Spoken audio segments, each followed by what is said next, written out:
Hello, good afternoon, Atlanta Bird Gang. What's popping? What's happening? What's going on? It's your dog Toddy, man, checking in with a live stream on your Friday prior to Super Bowl Sunday, where we got the Eagles versus the Chiefs. You know what I'm saying? Who y'all running with? First off, let's get that out of the way. Personally, of course, being our Falcons definitely not in the Super Bowl. I'm rooting for, or I don't want y'all to get mad at me because some Falcons fans say you're not supposed to root for no team but the Falcons. But my rooting interest is for the Chiefs. I prefer the Chiefs to win Sunday. Um, I'm a fan of Patrick Mahomes' game, so I would like to see him elevate his legacy and get another Super Bowl victory. But if not, no sweat off my back. But who y'all pulling for, man? Who y'all pulling for? Like I said, I hope the Chiefs do the thing. My G in the building. What's happening with you? How you doing today, brother? What's going on with you? Facebook user checking in says, "Yep, what's happening? What's going on? What up, bro? I'm going with the Eagles." So Facebook user said they going with the Eagles. Facebook user also says Pat getting that MVP got me looking crazy. I thought Kansas City would have it. Facebook user says, "What's going on, Tyler? What's happening?" Facebook user, "What's popping? What's going on, man?" Armani in the building. What's up? Armani says, "I came to bang." And I'm room for the Eagles because of Jalen Hurts and Devontae Smith. Roll mother effing tide. Go Dogs. Travis in the building. What's up with you, bro? Says, "I'm taking Philly. The defense going to be the difference. They got a hellified defense. I think they got, don't they hold defensive line got at least 11 sacks apiece? Shit, boy. I wish we can get something like that in Atlanta. Their defense is bona fide though. They got a bona fide defense, man. But yeah, who everybody else room for, man? Let me know who y'all going for. Who you got in the game? Anybody place any bets? I didn't bet personally, but anybody place any bets? What y'all bets look like?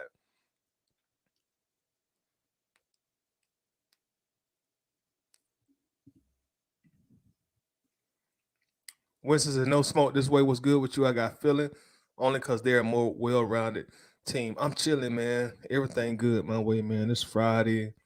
Um, Fairly nice weather. Look like it may or may not rain. So been a pretty good day for me so far, man. Been a pretty good day. Winston, I had been telling you I was having so many problems with my stream yard, which I think I finally got fixed, man. I was having a problem with latency with my internet service and packet loss. That's pretty much what it was. It was packet loss, which was causing latency. So the last 2 days, and I tried everything to resolve this problem, man. Went from Wi-Fi to Ethernet. I thought maybe that was the issue. But the last 2 days, I had technicians here from my internet provider. First guy came by. He didn't really do nothing. No, actually, the last 3 days. First guy came by. He just did a half-ass job. He switched out my modem. Said maybe it was just a bad modem. Second guy came out. He actually did his job. He got on this ladder, examined the cables, and he came back and let me know that there was issues with my cables, which was causing my problem on my network. He also said some squirrels had went up there, chewed up some of the cables. Long story short, it was like there was a cable issue. He said they sent somebody out here within the next 24, 48 hours to fix it. So they woke me up this morning. I didn't think they'd be out here this fast, but they woke me up this morning, had a whole crew outside. And they was like, "Okay, we got everything fixed." So I should be good now. I shouldn't have no more problems with StreamYard. Um, Latency issues should be gone. Pack loss should be gone, which was leading to me just having a lot of problems streaming, a lot of lagging, and just a lot of BS. But I should be good. They left today and they said, "Mr. Jones, you straight. Everything should be fixed." So hopefully I don't have any more streaming issues and ready to rock. Be strong. What's up, B? Says, "What do you think Cordarrelle Patterson and Kyle Pitts' reaction would be if the Falcons actually signed Lamar Jackson?" I think they would be happy to have Lamar Jackson. He'd automatically be probably I would probably say the best player on the team. Definitely the best quarterback in the quarterback room.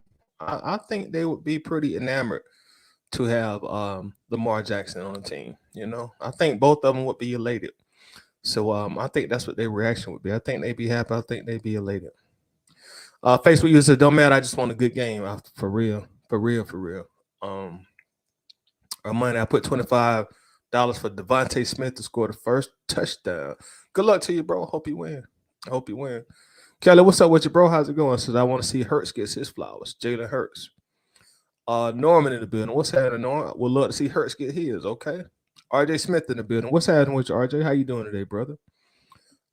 Winston says everything coming through loud and clear. Good, good. Like I said, man, they promised me everything was fixed. And I was starting to get real aggravated because I couldn't figure out what the problem was, why I kept having an unstable network anytime I streamed, and it was very frustrating. But they promised me everything good to go. So we'll see how the stream turns out. So far so good. I'm no longer getting the unstable network symbol from StreamYard. So everything looks like it's good to go. Good to go, good to go. John Harris, what's up, bro? Says you wall to wall, treetop tall, putting a 10 on me blowing my doors out of the house. What that mean, John? Sound like that's a rap lyric. Where'd that come from? Ray Ellison says, so with StreamYard fixed, I came to bang. Yes, sir, Ray. What's happening with you, Ray? What's going on?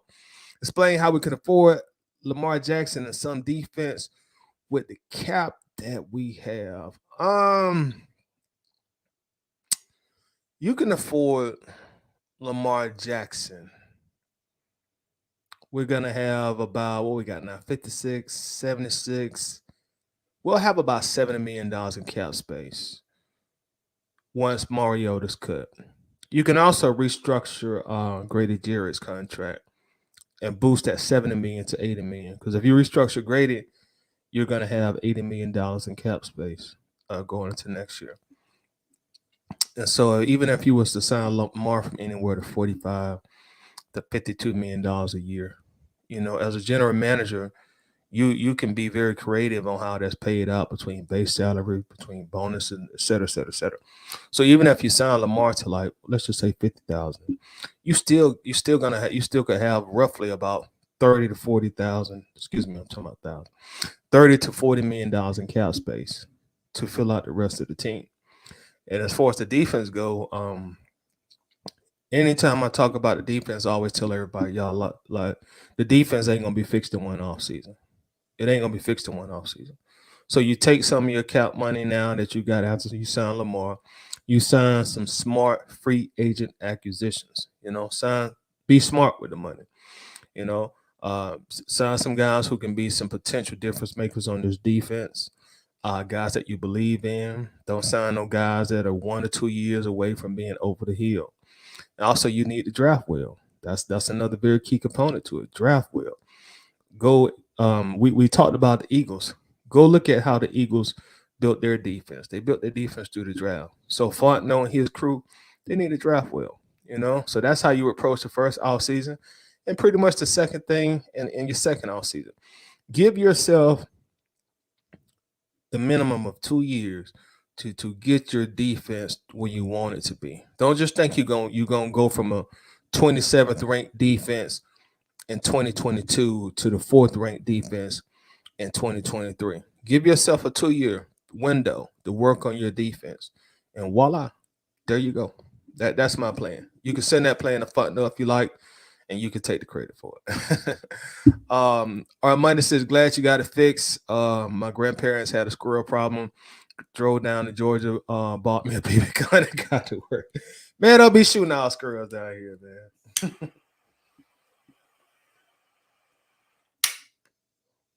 But yeah, I live by like a lot of trees, man. It's all kind of squirrels here, man. I mean, I got some giant squirrels out here, bro. Them squirrels look like little cats outside. So guess they, been climbing up there, chewing on the cables or whatever. But like I said, I'm just glad I got it fixed, man. Oh, that's the old CB talk saying you got a good signal. Okay, John. Okay, good to hear that. Facebook user, what's happening? Facebook user, what's up, Bird Gang? Philip, okay, backload that ML. Yep, that's right. Be creative with it. Definitely be creative with it. Um, but yeah, so I did see our guy Cordarrelle Patterson up to his latest tricks that he like to do. Cordero he loves to recruit for the Falcons. That's one thing I like about CP, man. He really seems like he loves this team, loves the Falcons. He be going out his way to recruit publicly for the Falcons. And oh shoot, look like I'm getting that bag. Okay. Look like that bad connection signal coming up. Y'all let me know if I get a bad connection. For those who watching on YouTube. It's going away now. But Patterson, one thing I like about him, man, is he publicly recruits for this team. And that's a thing that Julio and Matt Ryan never really did. Both Julio and Matt Ryan was all about getting all the money that they could take from this team. And okay, I really can't be mad at them for getting their money at the end of the day. You know, it's a business, go get your money. But once they got their money, it was just like, okay, I'm done. I ain't gotta recruit no player. I'm Matt Ryan. I ain't gotta recruit nobody. I'm Julio Jones. I ain't gotta recruit nobody. You know what I'm saying? And Patterson, he's doing something that they never done. I never seen Matt and Julio like publicly recruit players. Now I'm not saying that they didn't go to the Mintroff office and suggest he try to sign players or what have you. Okay, cool, that's fine. I'm sure a lot of players do that, but they never really publicly recruited anybody, um, at all. I don't want to. I know Sam told me like Sam was like they really didn't care, and maybe he right. Maybe Sneed right when he said that. Like, man, they really didn't care, and maybe he right. But there were times where they had that attitude, like they didn't care. Like, man, I got my money. You know what I'm saying? It ain't my job to recruit other players to this team, and it ain't my thing to do. And both of them had like this demeanor and this personality, um, where they just had like this very nonchalant attitude, I'm not saying they got to be like social media butterflies, but I don't know, they just had this unbecoming demeanor um during their duration here in Atlanta. And then you got a guy like Patterson who's like the total opposite, and I don't even know, and Patterson is a captain on the team, but I don't think nobody would necessarily say that he's like the face of the team. But when Matt and Julio was here, there was no question. Those were the two faces of the team. Matt was the face of the team. Julio Jones was the most popular person on the team. And like you could never get those guys to like recruit or campaign for nobody. And again, I'm not saying that it's their job, but when you do have a guy that does it for the team when he don't have to, like Patterson do, I really do appreciate that.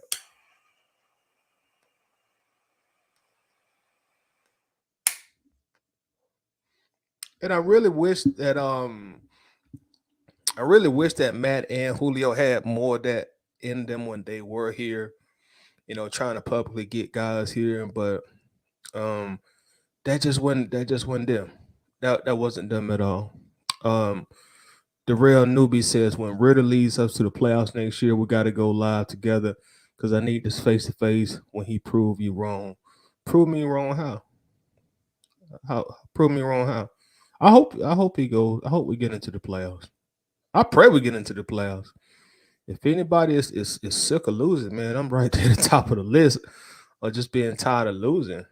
But hypothetically speaking, if we don't go to the playoffs, you will be nowhere to be found. Darrell. If Ritter does start, hypothetically speaking, if he does start, if we only win 5 or 6 games, you'll be nowhere to be found. You know, you'll be nowhere to be found. You'll probably end up leaving the group. You know what I'm saying? You will be nowhere to be found. So it's easy to say that now, but you'll never live up to your end of the so-called bargain. You'll be nowhere to be found. You know, nowhere to be found. Personally, I think it's a terrible idea to go into next season with Ritter as a starter. I'm thinking Fontenot and Arthur Smith, they're just smarter than that, and a lot of people who just don't feel madly in love with Ritter, Darrell, like what did Ritter show y'all in 4 games where you just confident that he can come out and lead this team to 10 wins next year, 11 wins next year, 12 wins next year? I didn't see it. I would love for it to happen if he does become the starter. I would love for it to happen, but like, what did Ritter come out with? Like, what am I missing with Ritter? Like, what are y'all seeing with Ritter that makes you just confident that he's gonna be the guy to get this team in the playoffs? Put me on game, enlighten me. I would definitely love to see what y'all seeing, but I just don't see it, man. When he came out, I gave him in my opinion, a honest, objective chance, and I just didn't see it, bro. His best game was the Tampa game in the second half, and that was against like backup players. When Tampa had laid down and they just didn't care no more. That's when Ritter looked good in the second half. But again, it was against a bunch of backups who just didn't really care. The game meant nothing at all to neither team. Well, it meant something to Falcons fans because a lot of folks just want to have that. Well, we beat Tom Brady after Brady done totally embarrassed the whole franchise at 28-3. But some people will that we beat Tom Brady, even though Tom only played 3 or 4 series. But I mean, just let me know what you see in Ritter that maybe I'm overlooking or I'm taking for granted because I haven't seen it yet, bro. Or I didn't see it in those 4 games. Facebook users a couple of weeks ago, CP said he was going to stop recruiting for the Falcons. I think it was after the hiring the defense coordinator. I told him to keep on. Yeah, I saw that too. He said because they don't never listen to me. Kelly said, "So what's the plan if we only win 4?" He'll disappear, Kelly. We won't hear from him. We won't hear from him. What's up, Bubba? How you doing, bro? Says I agree, but we can say Julio was hands on with the young receivers. Matt never had anyone to teach anything to. Julio was hands on with the young receivers, but I feel like, I mean, I give him credit for it, but I don't give him a whole lot of credit for it because Roddy was hands on with him when he came in. That's just traditionally, how it go. When you're a veteran wide receiver, I would hope Julio wouldn't turn his nose up in the air and not try to teach him nothing. So I give him a little bit credit for it, but I don't give him a whole lot of credit for it. I just know Matt and Julio, they just took the Falcons for every single penny they could get out of Atlanta. Every time they had a chance. Matt Ryan came into the NFL with the largest rookie guaranteed contract in history. Julio Jones, he went shy about asking for more money, and I just, when I see somebody like Patterson do what he do, it's like, damn, Matt, Julio, y'all got all that money. Y'all wouldn't even really, y'all didn't seem like y'all were trying to do anything publicly to try to bring better players into Flowery Branch, you got Cordarrelle Patterson, who only played here like 2 years, and he done did way more than y'all have trying to get players and coaches here. And y'all done made all the money. Like, shoot, y'all wouldn't even get on your social media and interact with your fans. Or, it's just like they just got their money and they just closed themselves up in a shell. And, maybe personality has something to do with it also, but I would have loved to have seen them been more vocal, to have been more vocal leaders. And maybe that's some of the reason we lost that 25-point lead in the Super Bowl. Maybe that unwillingness to speak and be vocal. Maybe we needed some of that in the huddle. I don't know. Maybe we missed a person like Roddy in the third and fourth quarter in the Super Bowl. I don't know. But I do give Patterson props for that because like number 2 and number 11, they would never try and do nothing like that. They just getting their checks and they just kind of going home. My dog Larry in the building. What's up with you, bro? How's it going? Checking in says, "What's up, Todd? I'm chilling, man. Y'all make sure y'all check my guy Larry out. Also on the Dixon Way. Normally streams all Atlanta games. Great in-game commentary. Excellent YouTube channel. So make sure to show them people some love. The real newbie says he will win more than 4. The real also says I ain't going nowhere. I'm a diehard Falcon. If he only wins 4 games, I'll be here. All right, cool. Let's hope whoever starts that we win 4 games. Whoever it is. Whoever gets the starting nod, let's just hope they win more than 4 games, man. I'm gonna be here regardless of what we do on the win-loss column or who the quarterback, but Lord, man, that means what we 4-13 if we don't win before games. Woo, that'll be tough. That'll be tough on my psyche, man. I need to win a season, man. I don't want to do 6 a second losing. I need to win the season. The rest says then you go get a quarterback. We'll have a top pick if like you said only 4 games on. I'm even okay with bringing in a QB healthy competition. Darrell, that's all most of us are saying, bro. That's all most of us are saying. Bring in a viable starter. Don't just hand the keys to the franchise to a middle round quarterback who's unproven. That's pretty much what most of us are saying. Now, some of our delivery may be more brash than the next person, but that's all most people are saying. Even us that get up here and jump on a Lamar Jackson bandwagon, I think deep down inside, most of us know chances are he probably won't play for the Falcons. You know, chances are that him in Baltimore probably will work something out. But there's a chance that he could become available via trade, you know? So even if we don't get Lamar, we just want the Falcons to bring in a viable free agent quarterback. You know, we just don't want them to settle. I always use the word settle.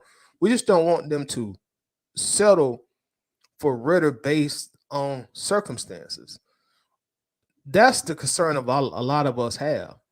You know, if you bring in a viable starter and Ritter beats them out of training camp, OTAs or what have you, and like he's won a job, okay, fine, cool. But just don't give it to him. You know, if they don't bring anybody in here next in the off season, that means that we just settled for Ritter. Because my bad, y'all. Because regardless of what anybody say, Ritter did not do a slam dunk job in the 4 games that he played where anybody should just be, yeah, I'm comfortable with Ritter. A lot of our fan base, they're so biased toward players that they can't even have that conversation with themselves. Like, you know, what if this guy fails? You know, it took him a month to throw a touchdown, and when those touchdowns were thrown, they were against Tampa Bay's 3rd and 4th string. They're practice squad players.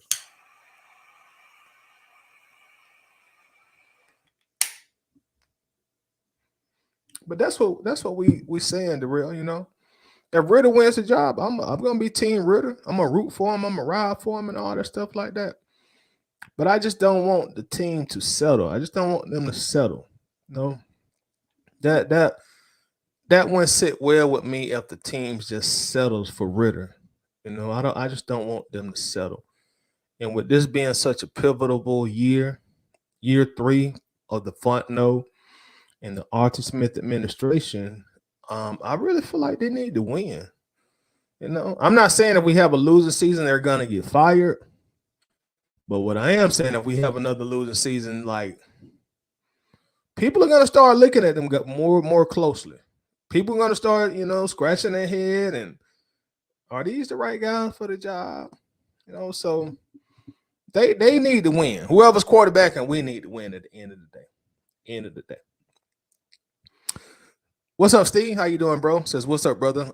Cordarrelle Patterson worth stands off the field. He even more than Pitts has been the face of the team the past 2 years. By the way, if the Bears sell, they decide to go younger Stroud. Do you see what they are talking about with a rookie contracted Fields? Um, when you say Fields, like, are you asking me, Steve? Like, would it be a good thing if the Falcons pursuing him? I'm just trying to make sure I do understand your question as far as the Fields thing goes. So if you got time, clarify that for me, please. And I totally agree with you saying about Patterson also, man. It's just always good to have a guy like that on your team, man. A guy who wanted to be here, told us he wanted to be here, and he's showing, that he wants to be here. Doing all the right things. He comes out there early before every game. He plays catch with the fans, and trust me, I know that's not helping the Falcons win no games playing catch with the fans, but that's a strong locker room presence that a team like the Falcons needs.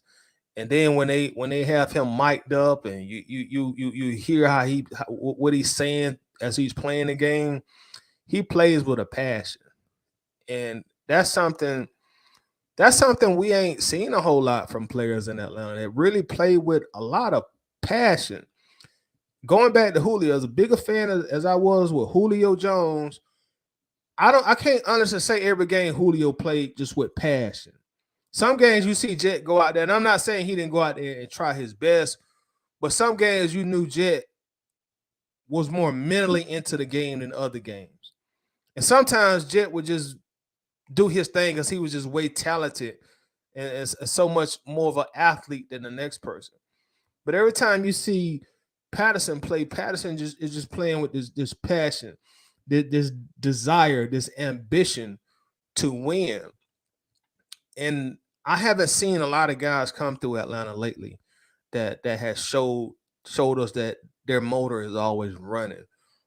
So that's quite refreshing to see on this team. Darrell said he deserves a chance. Definitely deserves a chance. But I don't think he deserves to have the job just handed to him either. I got to say that. Got to say that. Dixon Way says Philly wins Super Bowl and CP is 10 toes down for the Falcons. Like four flat tires. Dixon Way also says Joe Horn turned Roddy career around. Those things happen. Roddy has always given Joe Horn credit for that also, helping him become a pro. I think also those first 2 years of Roddy's career, um, y'all don't get mad at me, but I gotta keep it real. This the Roddy situation, you see what strong leadership can do. I'm not blaming Vic for Roddy starting off slow the first 2 years, but I think Vic not being a model or the best leader, it trickled down to Roddy. If Roddy comes to the team and he sees the leader of the team who was Vic, well, he's not taking it serious. He's out clubbing, he's out partying. He messed with all the women. Oh, so that's the Atlanta way. Oh shoot, I'm gonna do. I'm gonna be. I'm gonna. This is the Atlanta way. This is the Atlanta way. So this is how. This is what a young Roddy White is coming into. Now, if we would have had the Michael Vick that Philly got, I think Roddy's career trajectory would have been different the first 2 years because now you got a strong leader for this young rookie wide receiver. So I think that core leadership on the team really matters, which is some of the reason that I'm propping Cordarrelle Patterson up right now.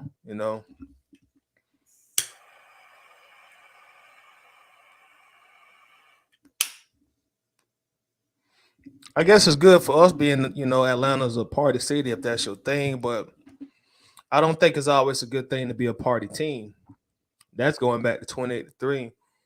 It came out that them dudes was in there partying and having a good time. Thought they had won a Super Bowl. We know how that turned out. Winston said, I think people are high on him because he didn't turn the ball over, but is still he wasn't a factor. What TDs did he put up besides the one to Pruitt against starters? You know what's funny about that, Winston? I even saw this on the Falcons website. When they was talking when Arthur Blank was talking about him, they said he didn't have any turnovers. He had 2 turnovers. Y'all correct me if I'm wrong, but when did fumbles stop being classified as turnovers? He had 2 lost fumbles, 2 touchdowns, 2 lost fumbles. And I'm seeing everybody run with this narrative. Well, he didn't have any turnovers. He had 2 lost fumbles. Now, y'all correct me if I'm wrong. That's last time I checked, that was a turnover. So let me know if I'm tripping. Because last time I checked, you losing a fumble, that is classified as a turnover. So y'all put me on game. Maybe I'm missing something because I even saw this again on the Falcons website as well. He had any turnovers. I'm like, well, my fault, y'all. My phone wrong. But I'm like, he lost a fumble. Francis in the building. How you doing today, Francis? How's it going? Travis says, I'm happy to see CP84 recruiting like that. We've been missing a voice on the team. It's about time someone stepped up. Yeah, Travis, that's what I'm saying. And that's why I'm throwing these little rocks and pebbles at Matt and Julio today. Like, man, we paid y'all boys all kind of money, man. And y'all used to act like y'all just too good to get on Instagram and Twitter and show us you got some personality. They gave up y'all all this money. And y'all didn't put no extra work in outside of trying to bring other players on this team. You got Patterson, who came here almost at the twilight of his career. He came here when he was in his 30s, and he put in more work than both of y'all did of trying to rebuild this team. Like, I be looking at Patterson on Twitter, like, why Julio can never do that? Why Matt Ryan can never do that? Yeah, they just get their money, go to their mansion. I'm good. I'm straight. Ain't my job. That's the Mentrol job. But I'm probably looking too deep into it, Facebook uses with the defensive coaches that came in. Are there any players that you would like to see come with them? I assume you mean from New Orleans. I take Cam Jordan and RP. Bring Cam Jordan with you, man. Shit. I'd have seen him sack my quarterback for a decade straight. Bring Cam Jordan with you, bro. I take old Cam, man. One of our biggest haters. I take Cam Jordan in Atlanta in a heartbeat, straight up. And I know he is very disliked by this fan base, but man, I want this team to win, bro. So shoot, I'll take Cam Jordan in a heartbeat. For real. But let's just look at speaking. My fault, y'all. My phone ringing. I don't know where it's at. My bad, y'all. Let's look at some of the stuff Patterson has done here real quick as far as his recruiting goes. Of course, we already got our defensive coordinator, but as you can see right here, he was campaigning to get Steve Wilkes on the Falcons at one point in time. As was a lot of our fans. That was a big name that a lot of people want to hear, and rightfully so. Rightfully so. He was a hot name coordinator at one point in time. So Patterson, was trying to get him here at one point in time. So that's just one example of it. Also here, you see him trying to, Vic Fangio. You see the eyeball emojis there. Trying to get him onto the team. Just another example of Patterson trying to be somewhat influential and helping this team. And this just lets me know that even in the off season when he's supposed to be on some exotic island, spending some money, throwing back a drink or two, he think about the Falcons. That's he constantly think about how can our team get better. You know, early in the off season, he like how can this team get better? Even even if we talking about coaching styles, how can the team get better? And like this is really what made me like a big Cordarrelle Patterson fan. This tweet right here that he made. Um, I think this was prior to him signing his his most recent contract with the Falcons. He said, "F that money. ATL was where I wanted to be at the end of the day." I think this is right after he actually signed. But see, this is what I'm talking about. These are the type of players that you really want in your team, you really want in your locker room. Because Patterson, believe it or not, Patterson signed here for below his actual market value. And he signed for a team that he clearly had to know was not going to be a Super Bowl contender. Look at this tweet. F the money. ATL is where I wanted to be at the end of the day. So he going on like we drafted him. You would think that we drafted him, how he ran for this team. And I really appreciate I respect CP for that also, man. He really wants the Falcons to be better than they were now than we are currently now. And I can definitely appreciate that. And here, right here, he's campaigning for Keenan Allen to come to the Falcons. More recruiting. He even added him. Added him like, hey, bro, big dog, we need you here in the A. Come on to Atlanta.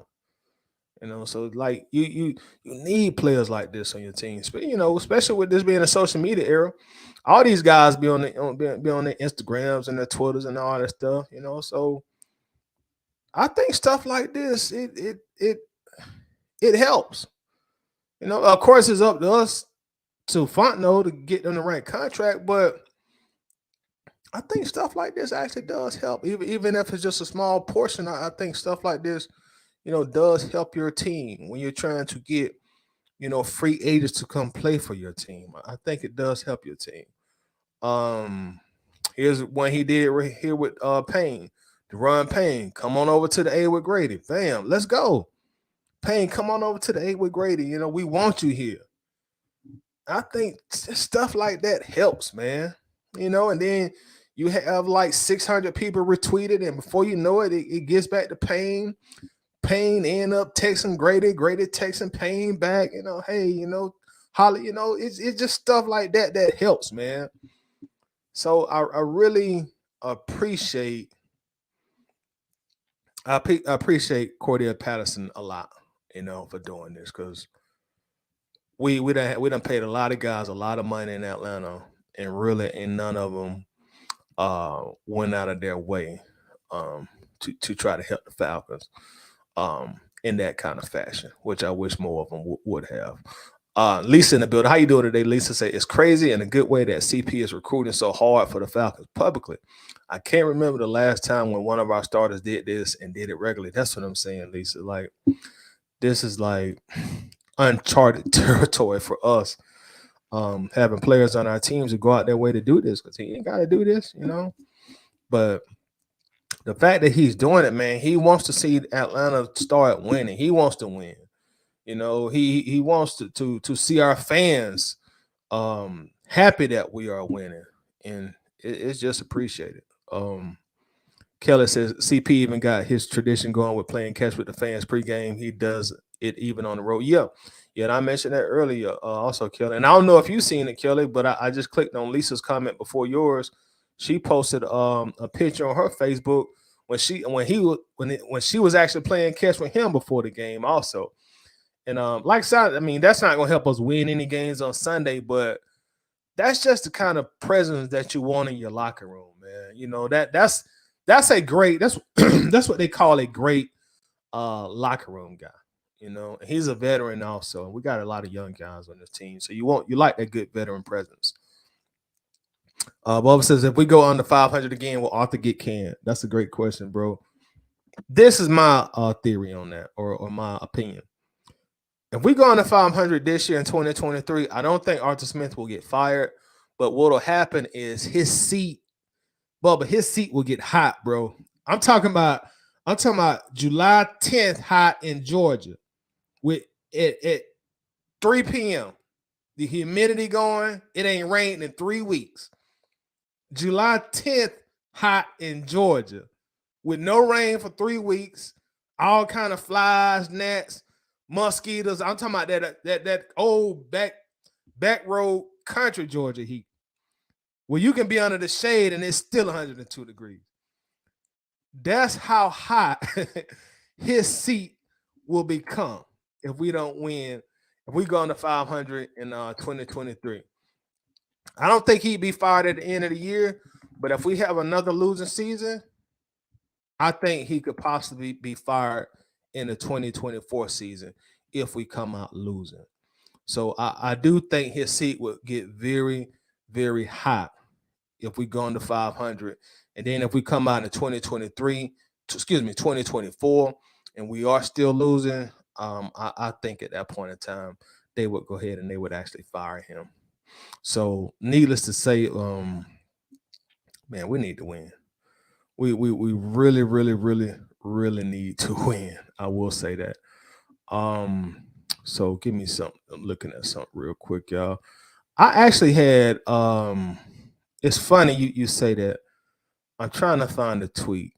I had tweeted under the Falcons comment once when we hired the assistant head coach. And I kind of made a comment about it's Arthur Smith's job, is his seat getting hot. And one of the Falcons executives tweeted me back. It was kind of funny. I'm trying to go through my tweets now and see if I can find it, but I can't find it. But yeah, one of the Falcons executives tweeted me back, and they were pretty much saying he's not on a hot seat. I wish I could find that tweet, man. I'm gonna try to find it as I continue to talk. But I wanted to share that with y'all so y'all could actually see it. I just thought it was funny that one of the Falcons executive took the time to respond back to me to let me know that Arthur Smith is not in the hot seat. It was kind of funny to me. Facebook user starting Ritter leads to Arthur Smith losing his job. If he does start him and we keep losing, I totally agree with you. Facebook user says I'm ready for the draft. Me and you too. Me and you both. I'm ready for the draft myself as well. The draft is always fun. And myself and Steve, the crew, we will be doing our annual draft show, our live stream with the draft. We're gonna have some guests on the show also. So we're gonna be promoting that, fairly soon. I'm sure probably after the Super Bowl we'll start promoting that. And that's always a big hit in the group. So if anybody's interested in possibly coming on with us live, let Steve know, let me know. Also, Jim and Wayne Hall the second. What's up with you, bro? No. Now, if we do the following year, yes, I think you're speaking of us losing. Facebook users, keep in mind Caleb Williams, Drake Mays, and Sam Hartman are coming out of the draft next year if Ritter doesn't work out. Yeah, you're right about that. Facebook users go all out and do whatever it takes to get the best players available in the draft or free agency. Just get a Super Bowl win. I know that's right. I don't care how we do it. Just get one. Get the cap, get the championship. That you talking my language now. F them picks. Get a championship. Dixon Way says, I don't think Terry's going to tip his hand on getting Lamar. We didn't know about Deshaun until the last minute in the media. I met Deshaun daddy last week. Very cool dude, and I got some insight. What insight did you get, brother? You want to share with the crew? What did he tell you? I just missed a big homie title. What would you call a successful season for our Falcons? That's a great question, brother. A successful season for our Falcons, this is what I call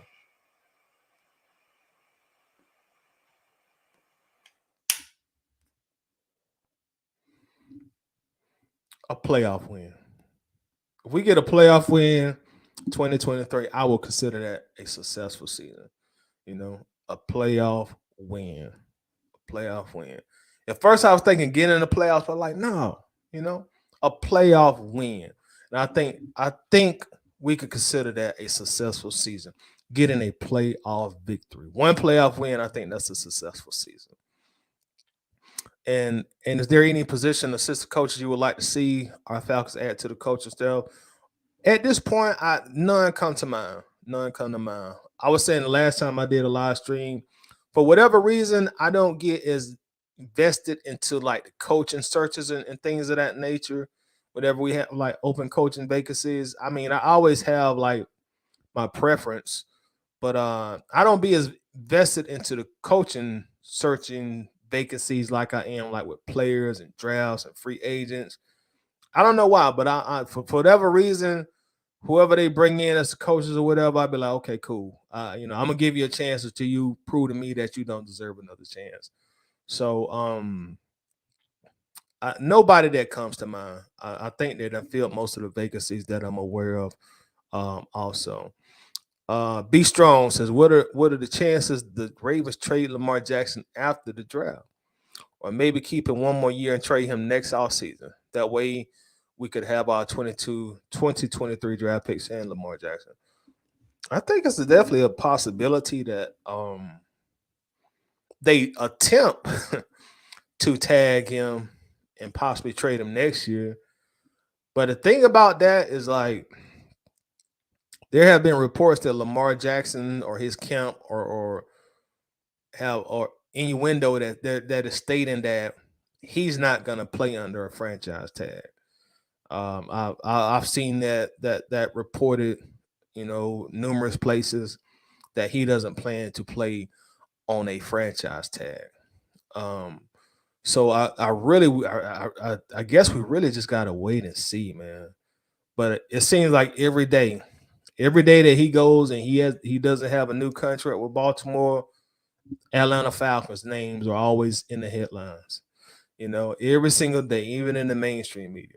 And let me say this, speaking of that, because y'all know me, I like to stir the pot.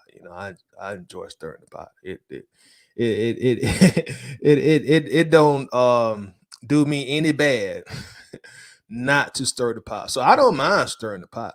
I don't mind stirring the pot, especially when I got an agenda in that pot that I'm stirring. And my pot stirring right now, my agenda is trading for Lamar Jackson. So I don't mind getting on social media stirring that pot for Lamar Jackson because I would like us to trade for him. I'm not shy saying that. When I be when I post stuff like that, sometimes like people they get so agitated, they get so mad, they get so upset. They be telling me, well, you need to stop posting that. You need to get that out your head. Lamar ain't coming here. You need to stop worrying about that. We ain't gonna spend all our money on this player. He stay hurt. I don't know why you keep posting that. Rid of the guy. I mean, they just they really get agitated. And I'm like, okay, well, guess what? I'm gonna come tomorrow. And I'm gonna keep stirring the pot, you know. But the thing about it, Falcons fans are not driving that narrative. People need to realize that. Us Falcons fans were not driving the Lamar Jackson trade to the Falcons narratives. Like, do y'all watch mainstream media? Do y'all see what the mainstream media, the articles they write, the tweets that they make? There have been numerous people on ESPN, the largest media network pretty much in the world. They're always putting the Falcons name in the Lamar Jackson trade. Always. Sports Illustrated wrote a big article on it. Bleacher Report just wrote something on it today. If y'all are on Twitter, all those blue checks, they're always Falcons Lamar, Falcons Lamar, Lamar Falcons, Lamar Falcons. So I be thinking to myself, like, why are y'all agitated at the fans? For the very most part, we are just repeating what the big guys are saying. We're just repeating what ESPN is saying. We're just sharing their articles. We're just sharing, their sound bites. This is not something that's Falcons fans driven. This is the mainstream media. We're pretty much just repeating what they're saying.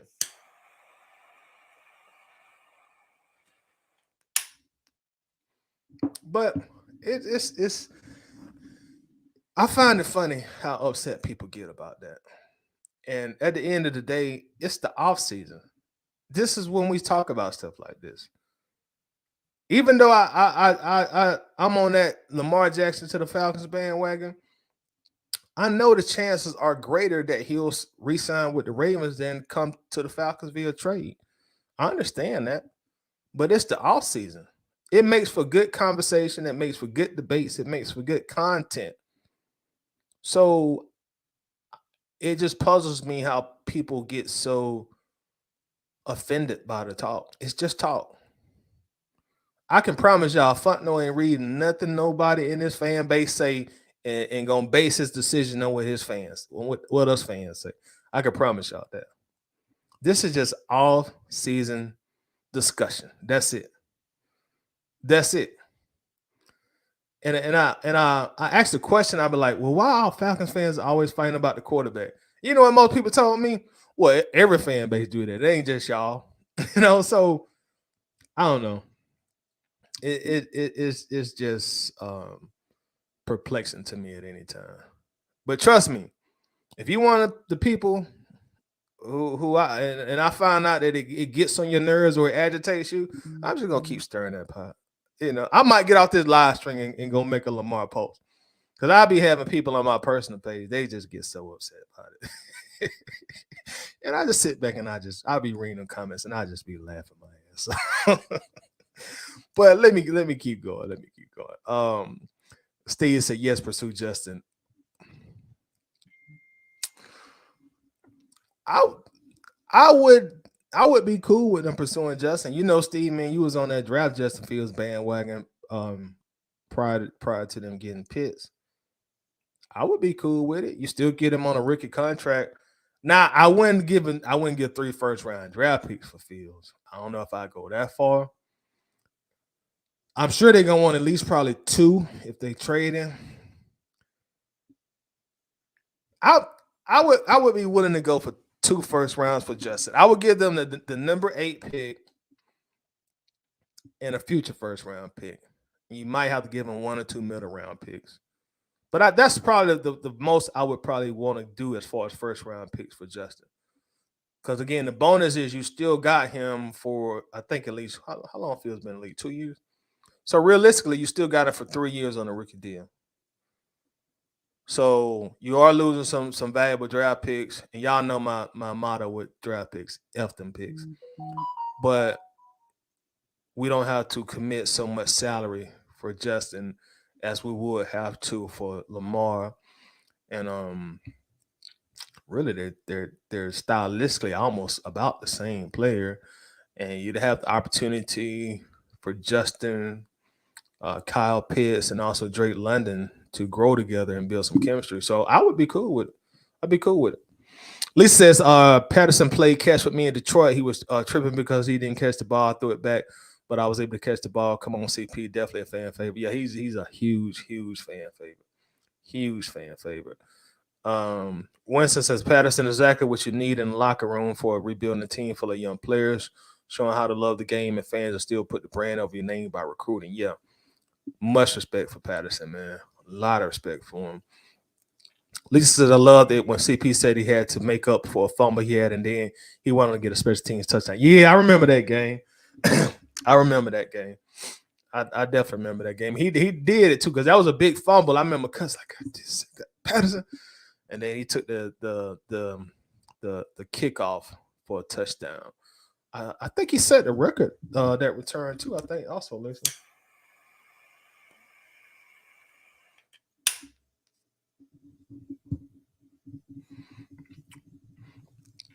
Larry says Roddy was excuse me. The Dixon Way says Roddy was following Mike Vick lead. Mike was last in the door and first out the door. And yeah, and I and I kind of talked about that earlier. And I don't want to blame another grown man for another grown man at the end of the day, but I just think that's what strong leadership comes into play in the locker room, especially somebody a country boy like Roddy. I think Roddy from South Carolina, small town South Carolina. You coming to Atlanta. And like I say, if you a young cat, you went from $2,000 in your checking account to $800,000 in your checking account overnight. You in Atlanta, Georgia. Oh, this what y'all do in Atlanta? you know, so you know, strong leadership, man. Strong leadership is huge in the locker room. Dixon Way says Trey Young and Vic are alike as hold on. Trey Young and Vic are alike as leader aspect, in my opinion, but just not with smoking and stuff. So you're saying Trey Young and Vic's leadership styles are similar? If I'm getting that correct. Keller says Ritter threw 2 interceptions against the Saints. They just weren't caught. He definitely threw it right to the DB. I remember that. We actually got lucky because 2 of those passes they should have easily caught. One of them really should have been a pick six if we being honest. What's up, Facebook user? What's happening, Facebook user? What's up, Tim? How you doing? Tim says Demario too. Kelly says, unfortunately, CP starting to look like he's on the downside. I want to see this kind of energy from a team starter leader. Yeah, I totally agree with you, Kelly, and that's why I'm throwing these little pebbles at Matt and Julio today. Because they were here so long, we drafted both of them, and they made all that money. It's like y'all couldn't do the stuff Patterson doing, like it seemed like they just had that attitude. I'm getting my money. I'm going home. That ain't my job to be doing a recruit. Like Arthur Blank, then you hire general manager. That should be his job. But you're absolutely right. You were absolutely right. From a team star or leader, I totally agree with you on that. Kelly's tired that girl you didn't come up that point. Yeah, you tripping, man. I don't know who that is. I thought I had my phone close by me, but I don't. And I don't want to pause. Quincy said, I'm definitely trying to be on the draft show. We got you on there, bro. Definitely got you on there. My boy Jordan Travis is a guy that could come into next draft with a lot of heat. Jordan Travis, got to do my homework on him. Travis says, I would have liked to seen us recruit Chuck Smith and Dwight Freeney to be our defensive line coach. I don't know why Chuck Smith ain't got a job as a coach.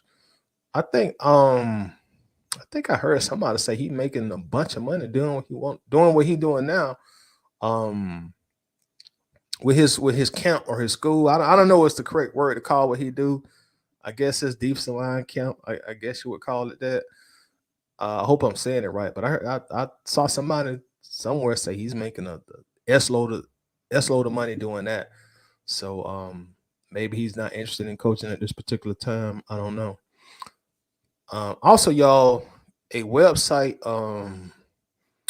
released some grades for the 2021 draft, which we talked about in the ABG group by the name of ML Football.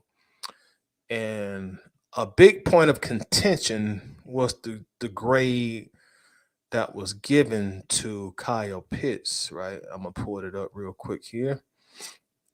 So they went and gave everybody from the 2021 a grade. And as you see right now here on the screen, hold on, let me take that down. Trevor Lawrence got an A. Zach got an F. Zach Wilson got an F. Trey Lance got a D, not played. Our guy, Kyle Pitts, got a C+. Jamar Chase, this generation's Jerry Rice, in my opinion, got an A+. Jalen Waddle had an A. Panay Sewell, A-. J.C. Horn, A-. Now, when we posted this,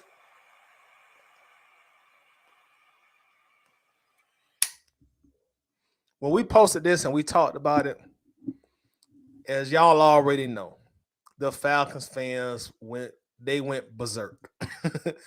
They went berserk saying Kyle Pitts should not have got a C+. I'll give y'all my opinion on him getting a C+, and then if y'all don't mind, y'all tell me what y'all think. But I thought it was a fair grade, to be totally honest, y'all. I thought a C+ for Kyle Pitts was a fair grade. A C+ is not a bad grade. It's not a failing grade. I thought it was a fair grade. You went from his rookie year where he put up exceptional numbers, rookie tight end record, still only 1 touchdown, but he still balled his ass off. Excuse me. To his second year, which ended in injury. Before it ended, he definitely had a very disappointing season before the injury. He only had 2 touchdowns before he went out, and eventually missed probably the last, I guess, 6 or 7 games of the season, somewhere around that amount. And we also drafted him number 4, and we drafted a tight end. And I felt like whoever came up with this grading system, they valued all of that. You're the number 4 pick, so we're gonna grade you a lot harsher than we're gonna give the 14th pick of the draft. But I thought it was a fair grade, a C plus. It's not a C minus, it's not a D, it's not an F. I thought it was pretty fair based on what we got him from Kyle Pitts thus far. Dare I say, if they were to redraft the 2021 draft class again, do y'all think the Falcons would still take Kyle Pitts if they were to redraft? But I thought C plus was fair. Like people were coming for me, like, oh man, how Falcons fans get. But I'm like, y'all, like, why y'all so hot about this C plus grade? I think it's pretty fair. I thought the C plus grade was pretty fair. So I would be interested to hear y'all's thought. Do y'all think that the C plus was fair or unfair? And if you think it's unfair, tell me why you thought it was unfair. But I thought it was a very, very, very fair grade. Right after the draft, before Kyle Pitts even played it down, there were a lot of people critical of us taking a tight end at number 4 when we needed a quarterback. A lot of people were like, you don't take a tight end that high. And y'all remember prior to the draft, Kyle Pitts was sold and marketed to us as a touchdown machine.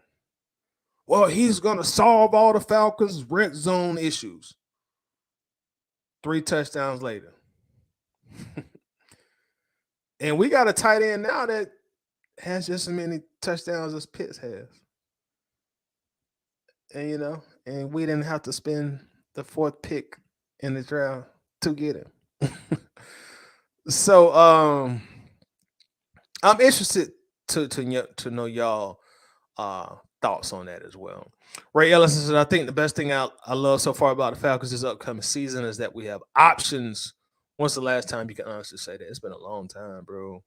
Probably since 2008. When we had options at cap space. I'm pretty sure we went into the 2008 season with pretty significant cap space also.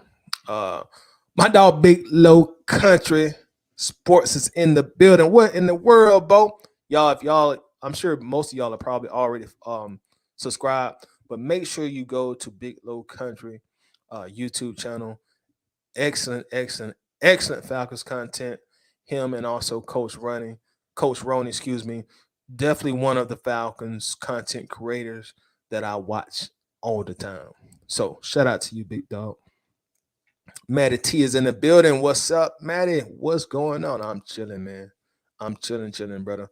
Kelly says fair grade to me. He's been underwhelming for a top 5 pick. A quarterback could change that, but top 5 brings elite expectations regardless. Yeah, Kelly. I'm in total agreement with you on that. I think he would have got a better grade if he was like the 17th pick of the first round. But when you top 5 in the NFL, a top 5 NFL draft pick, your expectations are through the roof. And it's already tough enough that he plays a position that's dependent on another player playing tight end because he can't throw it to himself. So a lot of people now who are going back and looking at that draft, that's why they're questioning the Falcons now. Like, okay, you guys were rebuilding, but you took a tight end. Yeah, C plus. Y'all saw Matt Ryan was on his very last shoestring, and you took a tight end. Like, Falcons, what are you thinking? So I think that's a lot of reason that grade is there. To be honest, Tim says if we redrafted knowing what we know now, I say we take Jamar Chase. This generation's Jerry Rice. Jamar Chase, man. I said this before, but I can't recall seeing a wide receiver coming to the NFL that polished, man. I mean, that polished. Last year, his rookie year, he looked like he was a 7-year vet. Route running, just how he moved, his approach to the game. He looked nothing like a rookie, man. So him and Burrow, they may be this generation's Jerry Rice and Joe Montana. I think they keep their core together. They're gonna get 1 or 2 Super Bowls. Tim says fair grade, 3 TDs in 2 seasons. We haven't seen his best yet. I agree. I agree. Which is so important that we find a quarterback, and get us a quarterback in here, man. We got to get us a quarterback in here. Robert Lindsay says fair grade, best is yet to come. I totally agree on that. Totally agree. But there were some people who were very upset about that grade, and I felt like it was a fair grade. I felt like it was fair grade. A C plus is not saying that you've been bad or you've been trash. It's just saying, hey, above average draft pick, for you guys. But hopefully we do get a quarterback in here that can get the best out of Kyle Pitts. Hopefully, whether that be Ritter or whoever, man. I just hope we get that position squared away, and that way we can just focus on other aspects and parts of the team. But we're gonna know what we're gonna be doing soon, because free agency starts next month. So we're seeing these NBA trades going down now. We're gonna see this free agent market start jumping next month. So I'm looking forward to that. Ray Ellison says that what a lot of people don't know is that Jamar Chase had a year off before he was drafted. Yeah, I think he didn't play that. The after effects of COVID, if I remember right, if I do remember. Maddie says, "Yo, Tidy, since is talking about putting Higgins on the block, what would you give to bring him here?" Yeah, we've been talking about that in the group a lot, Maddie, and I'm gonna probably give a surprising answer to Higgins, but no, I'm not one to say pursue Higgins. I'm not on the Higgins bandwagon. Not that I don't think he's a good player. Not that I don't think he can help the team, but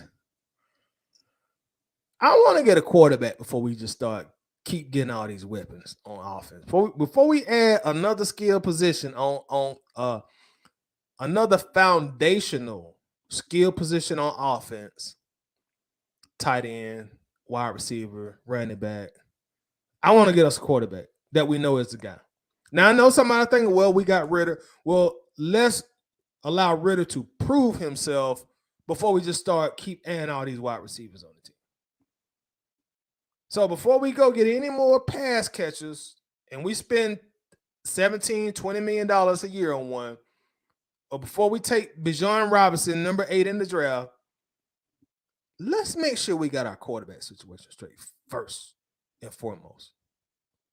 Before we do anything like that, let's make sure the quarterback situation is straight. So if Ritter is the guy, let's let him play year 2 and assure us as fans, the coaching staff, the front office, that he's the guy. Then start adding on to him. Let's just don't keep adding skill position guys here, and then you still ain't got your quarterback in place. Because now you're just wasting years away. You're just wasting years, and you're wasting money.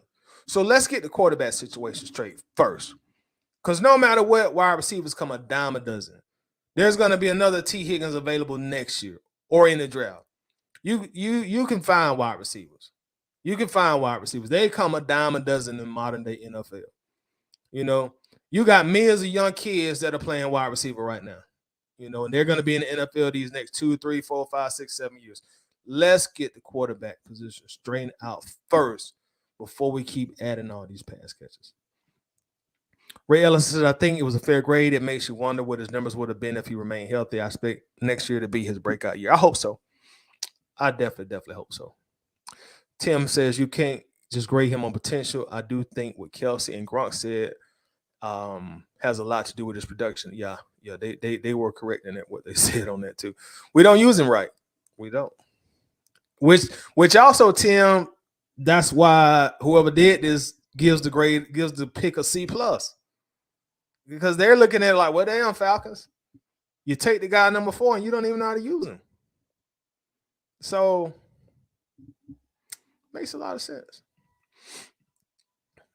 Winston says Jamar had broken his ankle or leg his last college season. Man, says good point. Facebook user says, what up, Tidy? What's up, Facebook user?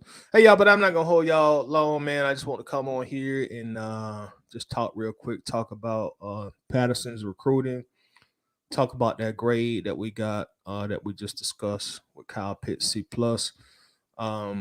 But everybody enjoy the Super Bowl. Be safe out there. You know, police going to be everywhere on Super Bowl Sunday. So, you know, don't drink and drive, drink responsibly. And, you know, be safe. Appreciate y'all time. Appreciate the interaction. And as I always say, I'll see y'all the next time I see y'all. I'm out.